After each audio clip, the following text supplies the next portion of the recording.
मोर्जे एका कथित बेकायदेशीर दोंगर कातरपाची सुवातेची पळोवणी करपाक गेल्ले उमाकांत खोत हाची रस्त्या कुशीक कूड सापडिल्ली। ते उपरांत ताका सामाजीक भलायकी केंद्रात भरती केल्लो, पूण दोतोरांनी खोताक मरण आयिल्ल्याचें ताच्या फामिलीक सांगिल्लें। खोताच्या पुतण्याचे कागाळी उपरांत मांद्रे पुलिशेन एफआयआर नोंद केल्ली। पुतण्यान आपले कागाळीत जागेच्या धन्याचेर खोताच्या हत्येचो आरोप केल्लो। गुन्यांव नोंद केले उपरांत पुलिसांनी लोकेश पुट्टास्वामी, रोहित प्रजापती आणि वीजी सुपन्नाक अटक करून तांचे आड आरोपपत्र दाखल केले। उपरांत ह्या तिगांनी जामिना खातीर अर्ज केल्लो। पुलिसांनी तपाशिल्ल्या एकाय साक्षीदारान प्रत्यक्ष हल्लो करतना कोणाकूच पळोवंक ना। खंयच्याच कामगाराचो खोताच्या हत्येकडेन थेट संबंद ना।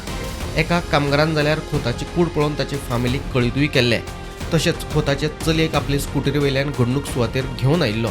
108क फोन करपाकूय ताणें आपलोच फोन चलयेक दिल्लो।